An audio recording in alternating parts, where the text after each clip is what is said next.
Tinatayang 4 sa 10 Pinoy na 20 taong gulang pataas ang obese o sobrang taba. Batay na rin sa datos ng Department of Science and Technology. At sa harap po nito, naglunsad ng Nutrition Literacy Program ang Department of Health sa Baguio City para malaman kung paano ito maiiwasan. Si Mark De La Rosa sa balita niya. Batay sa datos na isinagawa ng Department of Science and Technology kasama ang Food and Nutrition Research Institute tungkol sa paglaganap ng ilang kondisyon, kabilang ang overweight at obesity, tinatayang nasa 4 sa 10 Filipino adults ang nakararanas ng nasabing kondisyon na may edad na 20 years old pataas. Lumalabas din na parami ng parami ang mga kabataang nasa 10 to 19 years old ang may overweight at obesity. Nakita rin sa national survey na tumataas ang bilang ng mga batang nasa 5 to 10 years old ang nakararanas din ng kondisyong ito.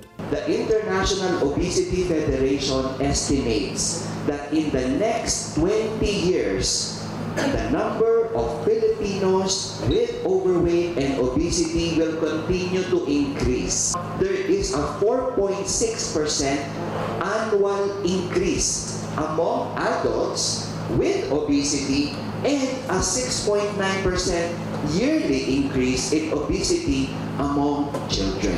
Pinuntuhan din sa DOH Media Conference na dapat tayo mabahala sa patuloy na pagdami ng kaso ng overweight at obesity sa ating bansa dahil kabilang ito sa mga sanhi ng pinakamaraming pagkamatay at kapansanan sa Pilipinas.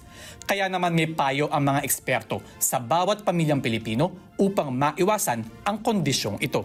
Ang mga magulang dapat as early as younger age, ini-encourage ng kanilang mga anak na kumain ng gulay at prutas because studies have shown that vegetables and fruits, when taken in good amount, can actually even prevent obesity. Dahil dito patuloy ang paalala ng Department of Science and Technology, Food and Nutrition Research Institute tungkol sa konsepto ng pinggang Pinoy para mapanatili ang malusog na pangangatawan. Mas madali po itong ma-visualize po, especially ng mga hindi po technical. So makikita po nila gaano kaya kadami kapag nasa pinggan ko na yung pagkain. So kailangan meron akong fruits, meron akong vegetables, may meat and source of carbohydrates din as well. So makikita yung pinggang Pinoy po namin, meron siyang iba't ibang classification. So meron po kaming for kids, meron pong for teens, and then for adults, for elderly, pregnant, and lactating women. Ang pagdami ng ultra-processed na pagkain na mataas sa asukal, sodium, saturated fats at refined carbohydrates ay isang malaking dahilan ng pagdami ng kaso ng obesity.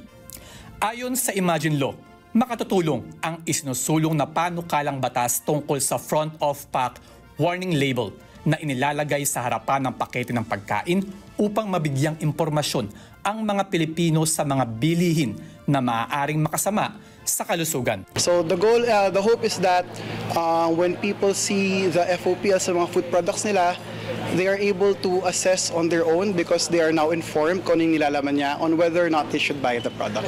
Tapos if wala siyang warning label, then you could consider that genuine healthy. Dahil wala po siyang warning. May paglilinaw naman ang public health policy maker para sa mga negosyante at mamimili tungkol sa front of pack warning label bill. The warning label is not meant to prohibit the sale. Pwede pa rin po magbenta manufacturers. Required lang po sila lagyan ng warning label. At the same time, di po prohibited bumili ang consumers, but at least now they know what they are buying. Mark De La Rosa, para sa mata ng Agila. Matatag, matapang, matapat. Maraming salamat sa inyo pong pagsubaybay sa Mata ng Agila Primetime. Para malaman ang matatag, matapang at matapat na mga balita, i-follow lamang at mag-subscribe sa AtNet25 TV.